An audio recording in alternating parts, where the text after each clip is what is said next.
അർജുന, ഞാൻ നിനക്ക് രാജവിദ്യ, രാജരഹസ്യം പറഞ്ഞു തരുന്നത് നീ അനസൂയ ആയതുകൊണ്ടാണ്. എന്ന് വെച്ചാൽ നീ അസൂയ ഇല്ലാത്തവനായതുകൊണ്ടാണ്.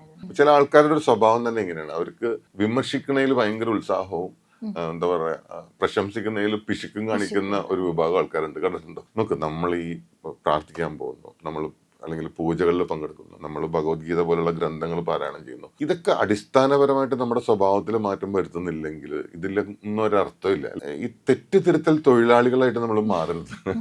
10 വർഷമായിട്ട് നമ്മൾ ചെയ്തുകൊണ്ടിരിക്കുന്ന നല്ല പ്രവൃത്തിക്ക് ഒറ്റൊരു നല്ല വാക്കുകൊണ്ട് ആ മൊത്തം പ്രവൃത്തിയുടെയും ഗുണം കളയാൻ പറ്റും. വാക്കുകൾ ഭയങ്കര ശക്തിയാണ്.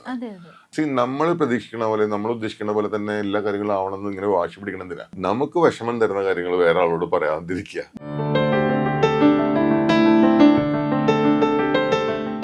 നക്ഷത്രങ്ങളുടെ ഭാഷയും ഗ്രഹങ്ങളുടെ സന്ദേശങ്ങളും ജീവിതത്തിന്റെ വഴികളിലേക്ക് വെളിച്ചം നൽകുന്ന പുണ്യം ബൈ ഇന്ത്യ ലൈവിന്റെ ഈ ആത്മീയ ജ്യോതിഷ യാത്രയിലേക്ക് സ്വാഗതം. ഇന്ന് നമ്മളോടൊപ്പം ഗീത ആചാര്യനായ സജി നിസാനാണുള്ളത്. സർ, നമസ്കാരം.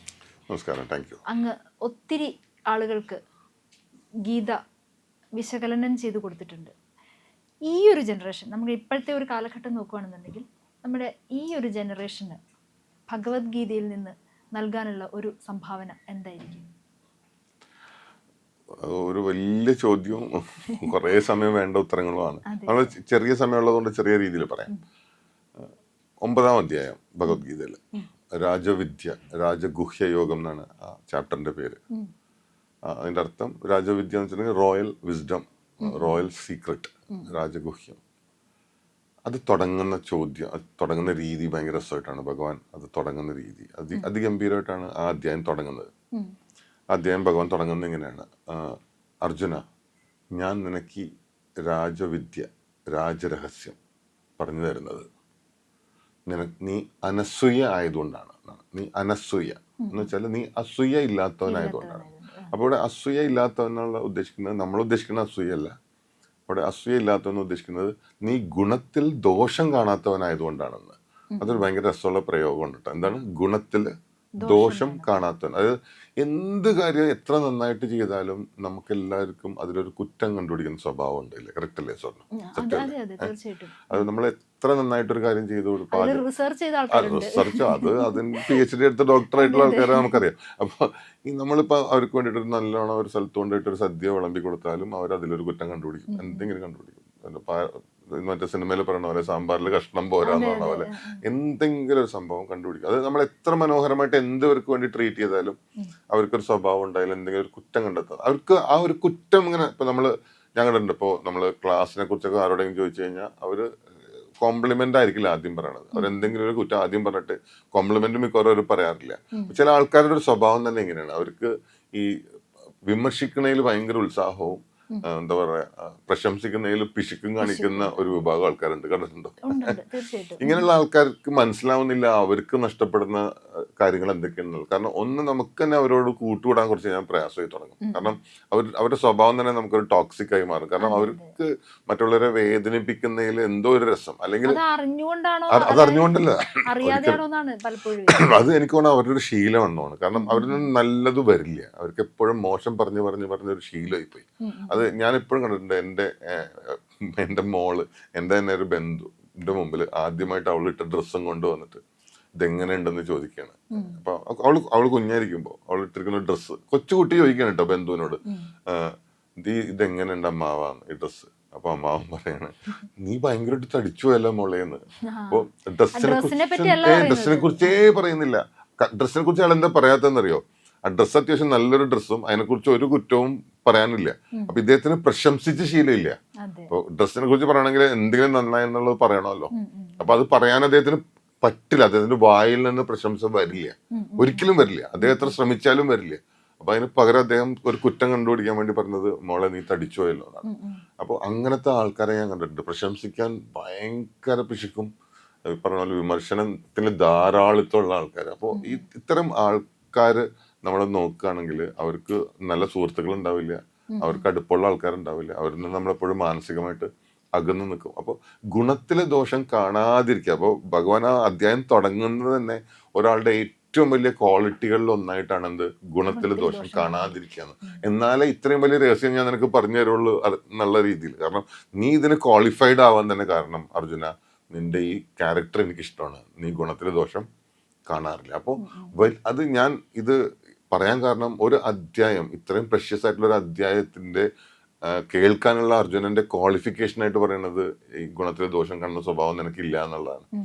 അപ്പോൾ ആ സ്വഭാവം നമ്മളിൽ എന്തുമാത്രം ഉണ്ട് എന്നുള്ളത് ഭഗവാൻ പോലും അംഗീകരിക്കുന്ന, അപ്രീഷിയേറ്റ് ചെയ്യുന്ന ഒരു സ്വഭാവമായിട്ടാണ് ആ ക്യാരക്ടറിന്, ആ സ്വഭാവത്തെ പറയുന്നത്. അപ്പൊ ആ സ്വഭാവം നമ്മളിൽ എന്തുമാത്രം ഉണ്ടെന്ന് നമ്മളൊന്ന് ആലോചിക്കണം. നോക്ക്, നമ്മൾ ഈ പ്രാർത്ഥിക്കാൻ പോകുന്നു, നമ്മൾ അല്ലെങ്കിൽ പൂജകളിൽ പങ്കെടുക്കുന്നു, നമ്മൾ ഭഗവത്ഗീത പോലുള്ള ഗ്രന്ഥങ്ങൾ പാരായണം ചെയ്യുന്നു, ഇതൊക്കെ അടിസ്ഥാനപരമായിട്ട് നമ്മുടെ സ്വഭാവത്തിൽ മാറ്റം വരുത്തുന്നില്ലെങ്കിൽ ഇതിലൊന്നും ഒരർത്ഥമില്ല, അല്ലെ? കറക്റ്റ് അല്ലേ സോ?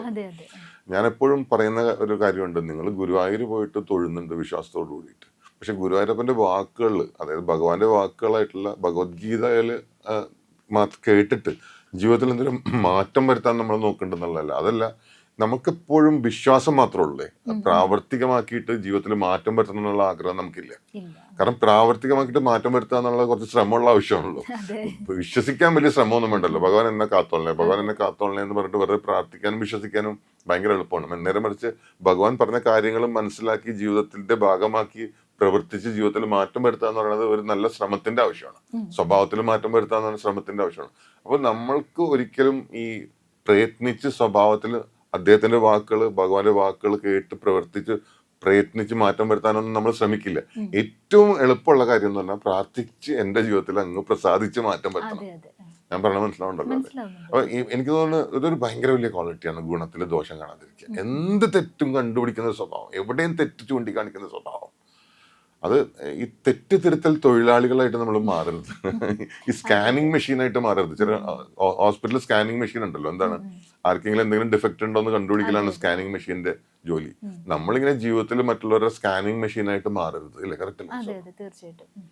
അപ്പോൾ യുവാക്കൾക്ക് നമ്മൾ അപ്പോൾ എങ്ങനെയാണ് ഈ ഗുണത്തിൽ ദോഷം കണ്ടെത്താതിരിക്കുക, അല്ലെങ്കിൽ അങ്ങനെ ഒരു ക്വാളിറ്റിയാണ് വേണ്ടതെന്നാണ് പറയുന്നത്? അല്ല, ഞാൻ പറയുന്നത് നിങ്ങളൊരു സുഹൃത്താവുമ്പോൾ യുവാക്കളോട് എനിക്ക് എപ്പോഴും പറയാനുള്ളത്, ആരോടാണെങ്കിലും പറയാനുള്ളത്, യുവാക്കൾ മാത്രമല്ല, ഇത് ആരോടാണെങ്കിലും പറയാനുള്ളത്, നിങ്ങളൊരു അച്ഛനോ നിങ്ങളൊരു അമ്മയോ സഹോദരനോ സഹോദരിയോ സുഹൃത്തോ ആരും ആയിക്കൊള്ളട്ടെ, സഹപ്രവർത്തനോ സഹപ്രവർത്തകയോ ആരും ആയിക്കോട്ടെ, നിങ്ങളുടെ സ്വഭാവത്തിൽ പ്രോത്സാഹിപ്പിക്കുന്ന സ്വഭാവമാണോ കൂടുതൽ അതോ നിരുത്സാഹപ്പെടുത്തുന്ന സ്വഭാവമാണോ കൂടുതൽ എന്നുള്ളത് നിങ്ങളൊന്ന് വാച്ച് ചെയ്യും. നിങ്ങളുടെ ഓരോ വാക്കും മറ്റുള്ളവരെ പ്രോത്സാഹിപ്പിക്കുന്ന തരത്തിൽ, മറ്റുള്ളവർക്ക് എന്താ പറയാ, ഉന്മേഷം പകരുന്ന, മോട്ടിവേഷൻ കൊടുക്കുന്ന, മറ്റുള്ളവർക്ക് ഒരു ജീവിതത്തിൽ ഒരു പ്രതീക്ഷ നൽകുന്ന വാക്കുകളാണോ നിങ്ങളുടെ വായിൽ നിന്ന് വരുന്നത്, അതോ നിങ്ങളുടെ വായിൽ നിന്ന് വരുന്നത് എപ്പോഴും മറ്റുള്ളവരെ സങ്കടപ്പെടുത്തുന്ന, നിരാശപ്പെടുത്തുന്ന, നിങ്ങളെ മറ്റുള്ളവരെ വേദനിപ്പിച്ച വാക്കുകളാണ് വരുന്നത്?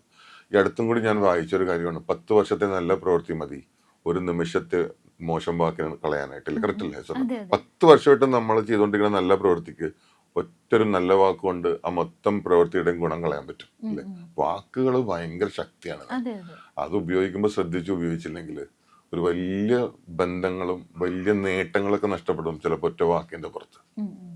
അപ്പോൾ ഈ പറയുന്ന ഗുണത്തിൽ ദോഷം കണ്ടെത്താത്ത ഒരു വ്യക്തി, അയാളുടെ, അല്ലെങ്കിൽ ദോഷം കണ്ടെത്തുന്ന വ്യക്തി, അയാളുടെ ലൈഫിൽ ഇതുപോലുള്ള കുറെ പ്രശ്നങ്ങൾ ഉണ്ടായിരിക്കില്ലേ? അല്ല, എന്തുകൊണ്ടാണ് ഒരു വ്യക്തി നെഗറ്റീവ്, അതായത് ഗുണത്തിൽ ദോഷം മാത്രം കാണുന്നത് വെച്ചിട്ടുണ്ടെങ്കിൽ അയാളുടെ ചിന്തകളിൽ അത്രമാത്രം നെഗറ്റിവിറ്റി വരുന്നതുകൊണ്ടാണ്, അല്ലെ? കറക്റ്റ് അല്ലേ സാർ? അവരിൽ അസൂയോ കുശുമ്പോ ഓൾറെഡി അവരങ്ങനെ അവരുടെ മൈൻഡിനെ ആ രീതിയിൽ കണ്ടീഷൻ ചെയ്യണോണ്ടാണ് അവരെന്തിലും തെറ്റ് കണ്ടുപിടിക്കണേ, എന്തിലും കുറ്റം കണ്ടുപിടിക്കണേ. കണ്ടിട്ടില്ലേ? അപ്പൊ ഒരു നല്ല കവിത കേട്ടാൽ പോലും അതിൽ കുറ്റം കണ്ടുപിടിക്കും ചില ആൾക്ക്, അതില്ല ഇതില്ല. നമ്മൾ പ്രതീക്ഷിക്കണ പോലെ, നമ്മൾ ഉദ്ദേശിക്കുന്ന പോലെ തന്നെ എല്ലാ കാര്യങ്ങളും ആവണമെന്ന് ഇങ്ങനെ വാശി പിടിക്കണം എന്തിനാ, ഇല്ലേ? അപ്പോ എക്സ്പെക്ടേഷൻ ആണ് അവിടുത്തെ പ്രശ്നം. ഓവർ എക്സ്പെക്ടേഷൻ അല്ല, ഞാൻ വിചാരിക്കുന്ന പോലെ, ഞാൻ ആഗ്രഹിക്കുന്ന പോലെ. അതിന് ഓവർ എക്സ്പെക്ടേഷൻ വേണമെങ്കിൽ പറയാം. ഞാൻ ആഗ്രഹിക്കുന്ന പോലെ, ഞാൻ വാശി പിടിക്കുന്ന പോലെ, എനിക്ക് നിർബന്ധമുള്ള പോലെ, എന്റെ രീതിക്കും എന്റെ ശരികൾക്കും അനുസരിച്ച് നിങ്ങൾ പ്രവർത്തിക്കണം എന്നുള്ളൊരു രീതി ഉണ്ടല്ലോ. ആ രീതി അതെ, സ്വാർത്ഥത ആണോ അതോ എല്ലാം ഞാൻ വിചാരിക്കുന്ന പോലെ പോകണം എന്നുള്ള ചിന്തകളാണോ, എങ്ങനെ വേണേലും എന്ത് വേണേലും വിളിക്കാം. പക്ഷെ സംഭവം ഇതാണ്, നമ്മൾ വേറൊരാളുടെ താല്പര്യങ്ങളെയും അഭിരുചികളെയും അവരുടെ ചിന്തകളെയും അതിനനുസരിച്ചിട്ടും കൂടി നമ്മൾ ഒന്ന് ആ ഭാഗത്തു നിന്നും കൂടി ഒന്ന് മാറി ഒന്ന് ചിന്തിക്കുമ്പോൾ മാത്രമാണ് നമ്മുടെ ലൈഫിലും അവരുടെ ലൈഫിലും മാറ്റം ഉണ്ടാവണം, അല്ലേ? കറക്റ്റ്. അതെ, തീർച്ചയായിട്ടും. അപ്പം എന്റെ ലൈഫിൽ മാറ്റം ഉണ്ടാവണമെങ്കിൽ ഞാൻ എന്റെ കൂടെയുള്ള ആളുകളെ അല്ലെങ്കിൽ അത് എവിടെയുള്ളതാണെങ്കിലും കുടുംബത്തിലുള്ള ആണെങ്കിലും സഹപ്രവർത്തകരാണെങ്കിലും ഫ്രണ്ട്സ് ആണെങ്കിലും അവരെയും കൂടെ അംഗീകരിക്കണം എന്ന് തന്നെയാണ് പറയുന്നത്. നോക്ക് എലിസബത്ത്, ഇപ്പോൾ ഒരു ഷോ ചെയ്തുകൊണ്ടിരിക്കുകയാണ്. ഈ ഷോ കഴിഞ്ഞിട്ട് ഉടനെ ക്യാമറമാൻ പറയാണ് ഗംഭീരമായിട്ടോ, നല്ല നല്ല സുന്ദരമായിട്ട് നിങ്ങൾ സംസാരിച്ചെന്ന് കേൾക്കണം, നിങ്ങൾക്കൊരു സന്തോഷം തരുന്ന കാര്യമാണ് അല്ലേ? ശരിയല്ലേ? അതാണ് നിങ്ങൾ ആഗ്രഹിക്കുന്നതും നിങ്ങൾ കേട്ടാൽ ഇഷ്ടപ്പെടുന്നതും. നേരെ വെച്ചാൽ അത് കഴിഞ്ഞ ഉടനെ ഒരാൾ പറയുന്നത് വളരെ മോശമായി പോയി എന്ന് പറഞ്ഞാൽ അത് നമ്മളെ വേദനിപ്പിക്കുന്നതും നമുക്ക് വിഷമം തരുന്ന കാര്യമാണ്. അപ്പൊ എനിക്കിത്രേ പറയാനുള്ളൂ, നമുക്ക് വിഷമം തരുന്ന കാര്യങ്ങൾ വേറെ ആളോട് പറയാതിരിക്കുക. നമുക്ക് സന്തോഷം തരുന്ന കാര്യം എന്താണോ അത് വേറെ ആളോട് പറയാം. അതെ, അത് ഓഷോ അദ്ദേഹത്തിന്റെ ഒരു ടോക്കിൽ ഇങ്ങനെ പറഞ്ഞിട്ടുണ്ട്. ഒരു സുഹൃത്ത്, ആ സുഹൃത്തിന്റെ ഭാഗത്തു നിന്നൊരു മിസ്റ്റേക്ക് ഉണ്ടായി. അപ്പൊ ആ സുഹൃത്തിനെ കുറ്റപ്പെടുത്താതെ എനിക്കും ഇതുപോലെ പറ്റിയിട്ടുണ്ട്, നീ അതുകൊണ്ട് അത് ഓർത്ത് വിഷമിക്കണ്ട എന്നാണ് പറയേണ്ടത്. അല്ലാതെ അയാളെ അടച്ചാക്ഷേപിക്കുകയല്ല വേണ്ടേ എന്ന് അദ്ദേഹം, അതായത് ഓഷോ പറഞ്ഞു വെച്ചിരിക്കുന്ന ഒരു കാര്യമാണ്. അപ്പൊ ഏറെക്കുറെ ഇതും അതൊക്കെ ആയിട്ട് നമുക്ക് റിലേറ്റ് ചെയ്യാൻ പറ്റുന്നതാണ്. അതായത് അവരെ നമ്മൾ ബുദ്ധിമുട്ടിക്കാതെ അല്ല വിഷമിപ്പിക്കാതെ, ഇന്ന് നിനക്കാണത് പറ്റിയത്, ചിലപ്പോൾ നാളെ എനിക്കും സംഭവിച്ചേക്കാം, അങ്ങനെ ആ ഒരു രീതിയിൽ. ഇത് എന്നെ നീ പ്രോത്സാഹിപ്പിക്കണം, ഞാൻ നിന്നെ വിമർശിക്കും എന്ന് പറഞ്ഞാൽ ശരിയാവില്ല.